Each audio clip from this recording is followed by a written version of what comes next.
Ecclesiastes chapter 4. Again I saw all the oppressions that are done under the sun, and behold, the tears of the oppressed, and they had no one to comfort them. On the side of their oppressors there was power, and there was no one to comfort them. And I thought the dead who are already dead more fortunate than the living who are still alive. But better than both is he who has not yet been and has not yet seen the evil deeds that are done under the sun. Then I saw all toil and all skill in work come from a man's envy of his neighbor. This also is vanity and striving after the wind. The fool folds his hands and eats his own flesh. Better is a handful of quietness than two handfuls of toil and a striving after wind. Again I saw vanity under the sun. One person who has no other, either son or brother, yet there was no end to all his toil. And his eyes are never satisfied with riches, so that he never asks, for whom am I toiling and depriving myself of pleasure? This also is vanity, and an unhappy business. Two are better than one, because they have a good reward for their toil. For if they fall, one will lift up his fellow. But woe to him who is alone when he falls, and has not another to lift him up. Again, if two lie together, they keep warm. But how can one keep warm alone? And though a man might prevail against one who is alone, two will withstand him. A threefold cord is not quickly broken. Better was a poor and wise youth than an old and foolish king, who no longer knew how to take advice. For he went from prison to the throne, though in his own kingdom he had been born poor. I saw all the living who move about under the sun, along with that youth who has to stand in the king's place. There was no end of all the people, all of whom he led. Yet those who can come later will not rejoice in him. Surely this also is vanity and striving after wind. Ecclesiastes chapter 5. Guard your steps when you go to the house of God, to draw near to listen. This is better than to offer the sacrifice of fools, for they do not know that you are doing evil. Be not rash with your mouth, nor let your heart be hasty to utter a word before God. For God is in heaven, and you are on earth. Therefore let your words be few. For a dream comes with much busyness, and a fool's voice with many words. When you vow a vow to God, do not delay paying it, for he has no pleasure in fools. Pay what you vow. It is better that you should not vow than that you should vow and not pay. Let not your mouth lead you into sin, and do not say before the messenger that it was a mistake. Why should God be angry at your voice and destroy the work of your hands? For when dreams increase and words grow many, there is vanity. But God is the one you must fear. If you see in a province the oppression of the poor, and the violation of justice and righteousness, do not be amazed at the matter. For the high official is watched by a higher, and there are yet higher ones over them. But this is gain for a land in every way, a king committed to cultivated fields. He who loves money will not be satisfied with money, nor he who loves wealth with his income. This also is vanity. When goods increase, they increase who eat them. And what advantage has their owner but to see them with his eyes? Sweet is the sleep of a laborer, wherever he eats, little or much, but the full stomach of the rich will not let him sleep. There is a grievous evil that I have seen under the sun. Riches are kept by their owner to his hurt, and those riches were lost in a bad venture. And he is father of a son, but he has nothing in his hand. As he came from his mother's womb, he shall go again, naked as he came, and shall take nothing for his toil, that he may carry away in his hand. This also is a grievous evil. Just as he came, so shall he go. And what gain is there to him who toils for the wind? Moreover, all his days he eats in darkness, in much vexation, and sickness and anger.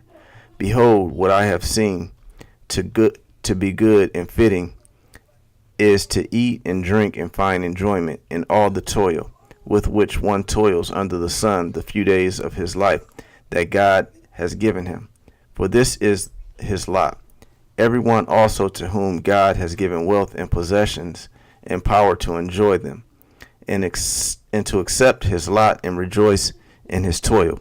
This is the gift of God. For he will not much remember the days of his life, because God keeps him occupied with joy in his heart.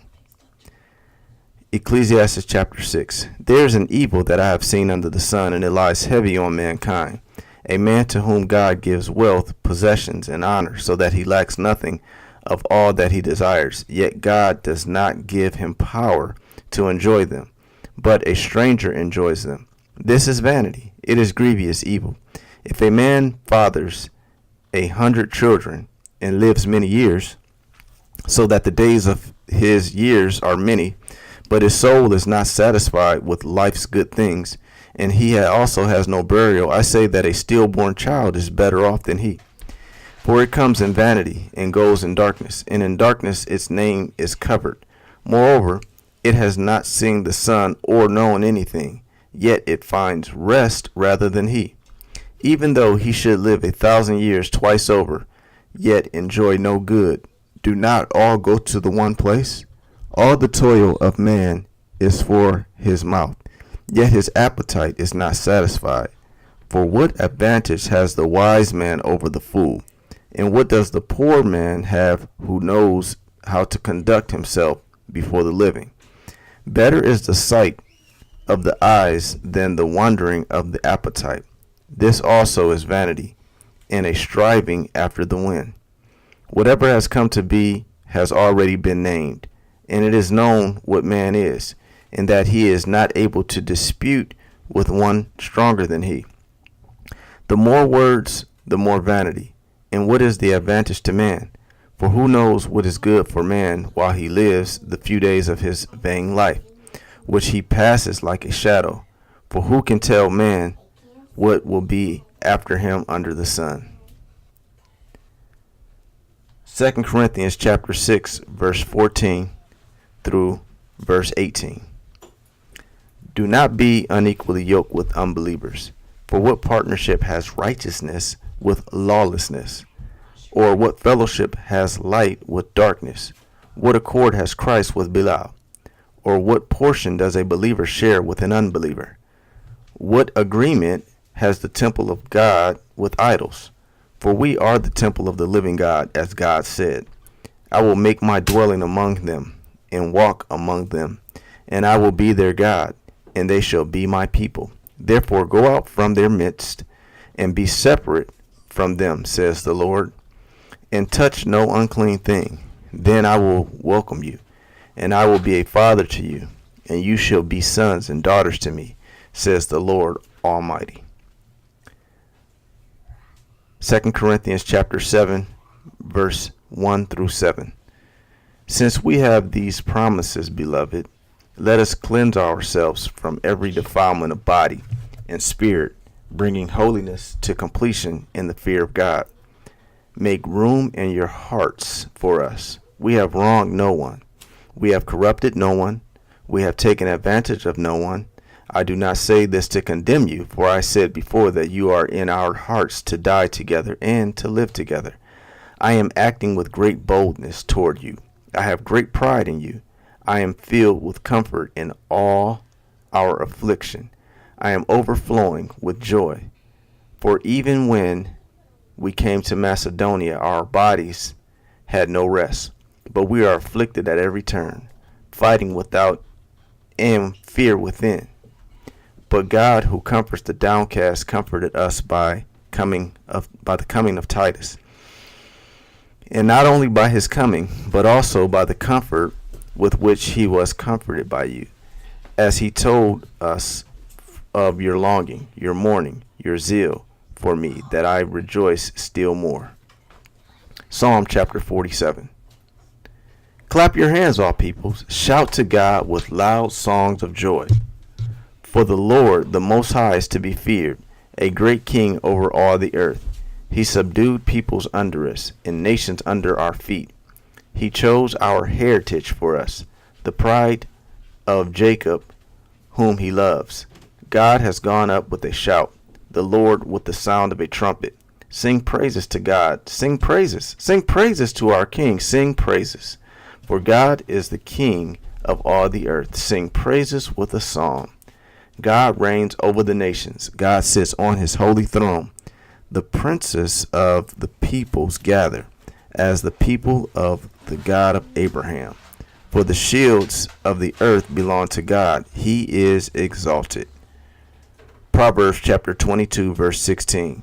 Whoever oppresses the poor to increase his own wealth or gives to the rich will only come to poverty.